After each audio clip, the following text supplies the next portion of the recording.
Hello friend, आज की इस क्लास में हम लोग साइंस के बहुत ही महत्वपूर्ण ऑब्जेक्टिव क्वेश्चन करने वाले हैं जो कि हर साल परीक्षा में पूछा जाता है, मैट्रिक परीक्षा में पूछा जाता है।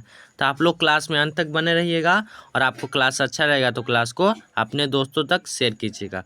और अगर आप इस चैनल पर नए होंगे तो चैनल को सब्सक्राइब कर लीजिएगा। तो चलिए क्लास को स्टार्ट करते हैं। तो सबसे पहला हमारा क्वेश्चन है कि दूध से दही बनना कौन सा क्रिया है। दूध से दही बनना कौन सा क्रिया है। आप लोग जांच करते रहिएगा कि हमारा कितना सही हुआ। तो दूध से दही बनना किण्वन क्रिया है। कौन सा? किण्वन। आपको 4 ऑप्शन दे दिया रहेगा जिसमें आंसर हो जाएगा किण्वन, याद रखिएगा।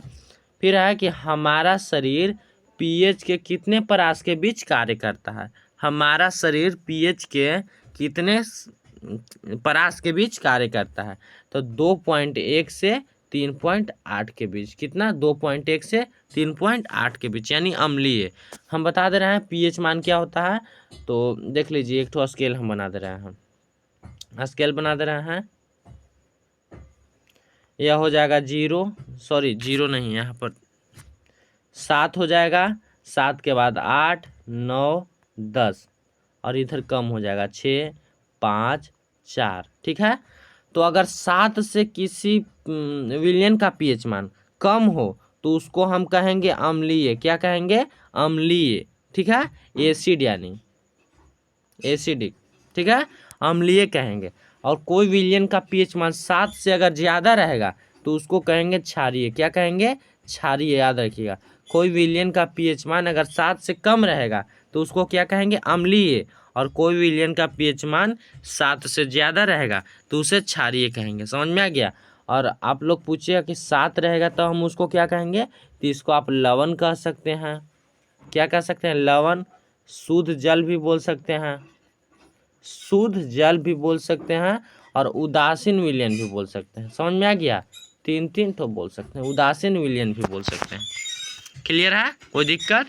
तो फिर आगे है कि धातु के ऑक्साइड मूलतः कैसे होते हैं।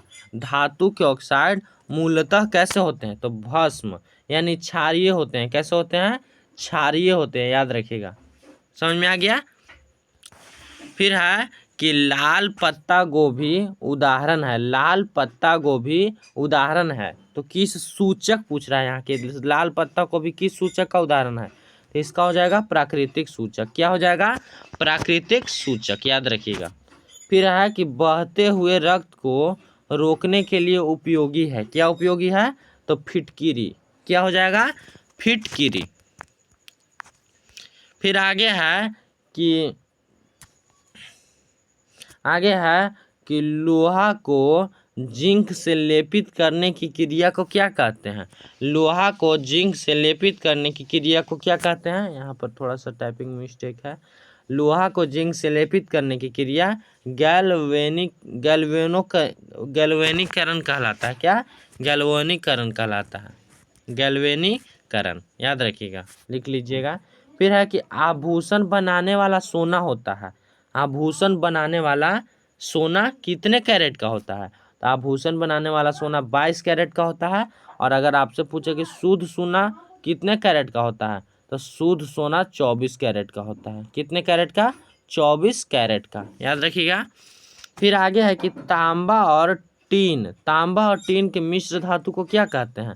तो तांबा और टीन के मिश्र धातु को कांसा कहते हैं। क्या कहते हैं?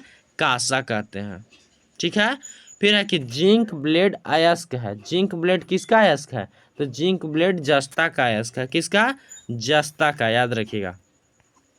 फिर आगे है कि सिलिकॉन उपधातु है। सिलिकॉन उपधातु है।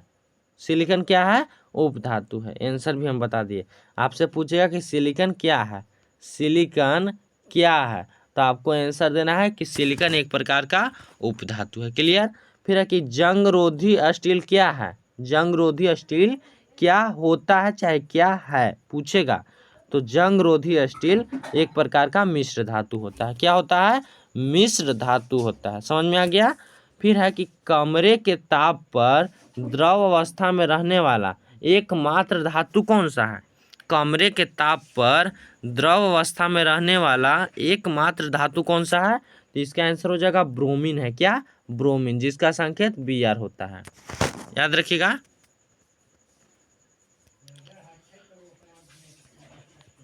फिर आगे है कि अल्मुनियम पर मोटी ऑक्साइड के परत बनाने की क्रिया क्या कहलाती है? एल्युमिनियम पर मोटी ऑक्साइड के परत बनाने की क्रिया क्या कहलाती है? तो एनोडीकरण। क्या कहलाती है? एनोडीकरण। ठीक है। यहाँ और आगे क्वेश्चन है कि सीसा और टीन के मिश्र धातु को क्या कहते हैं? सीसा और टीन के मिश्र धातु को क्या कहते हैं? तो सीसा और टीन के मिश्र धातु को सोल्डर कहते हैं। क्या कहते हैं? सोल्डर। और आपसे इस क्वेश्चन को पलट के पूछ सकता है कि सोल्डर किस किस धातु का मिश्रण है? तो आपको आंसर लिखना है सीसा और टीन का। ठीक है। फिर है कि किसे चाकू से काटा जा सकता है? किसे चाकू से काटा जा सकता है? तो आपको 4 ऑप्शन दे दिया रहेगा, जिसमें आंसर हो गया लिथियम। सोडियम भी हो सकता है, सोडियम को भी चाकू से हम काट सकते हैं, पर ऑप्शन के हिसाब से आपका आंसर होगा। ठीक है। फिर है कि लोहे की परमाणु संख्या होती है, लोहे की परमाणु संख्या होती है तो कितनी होती है? 26। और पूछा कि लोहे का संकेत क्या होता है? तो लोहे का संकेत Fe होता है। क्लियर है। और सोडियम हम आपको बताएं तो सोडियम का परमाणु संख्या कितना होता है? तो सोडियम का परमाणु संख्या 11 होता है। और सोडियम का संकेत आप लोग कमेंट में जरूर कीजिएगा कि सोडियम का संकेत क्या होता है। ठीक है। फिर है कि लोहे की, यहाँ तक तो हो गया। फिर है यहाँ पर स्टेनलेस स्टील मिश्र धातु है। किसका मिश्र धातु है? तो लोहा का। स्टेनलेस स्टील लोहा का मिश्र धातु है। आ गया समझ में। फिर है कि सबसे कठोर प्राकृतिक पदार्थ क्या है? सबसे कठोर प्राकृतिक पदार्थ क्या है? तो हीरा है। क्या है? हीरा है, याद रखिएगा, हीरा। फिर है कि तांबा और जिंक के मिश्र धातु को क्या कहते हैं? तांबा और जिंक के मिश्र धातु को क्या कहते हैं? तो तांबा और जिंक के मिश्र धातु को पीतल कहते हैं। क्या? पीतल, याद रखिएगा। आगे है कि बॉक्साइट निम्नलिखित में किस धातु का अयस्क है? बॉक्साइट किस धातु का अयस्क है? तो एल्युमिनियम हो जाएगा। एल्युमिनियम का अयस्क एक तो पूछेगा तो बॉक्साइट आप लिख सकते हैं। क्लियर, समझ में आ गया। फिर है कि अयस्क में मिली हुई अशुद्धियाँ, क्या? अयस्क में मिली हुई अशुद्धियाँ को क्या कहते हैं? तो अयस्क में मिली हुई अशुद्धियाँ को गैंग कहते हैं। आपसे सब्जेक्टिव भी पूछ सकता है कि गैंग किसको कहते हैं? तो साइकिल वाला गैंग आपको नहीं लिखना है, लिखना है कि अयस्क में मिली हुई अशुद्धियाँ को गैंग कहते हैं। ठीक है। फिर है कि विद्युत बल्ब का तंतु किस धातु का बना होता है? विद्युत बल्ब का तंतु किस धातु का बना होता है? तो टंगस्टन का बना होता है। किस धातु का? टंगस्टन का, याद रखिएगा। फिर है कि लोहा और कार्बन की मिश्र धातु को क्या कहते हैं? तो लोहा और कार्बन के मिश्र धातु को इस्पात कहते हैं। क्या कहते हैं? इस्पात कहते हैं। यहाँ आंसर लिखा हुआ है। फिर है कि एक्वारेजिया में HCl और HNO3 का अनुपात होता है। तो एक्वारेजिया में HCl और HNO3 का अनुपात 3:1 होता है। तो चलिए आज के क्लास को हम यहीं पर बंद करते हैं, मिलते हैं अगले क्लास में। तब तक के लिए जय हिंद, जय भारत।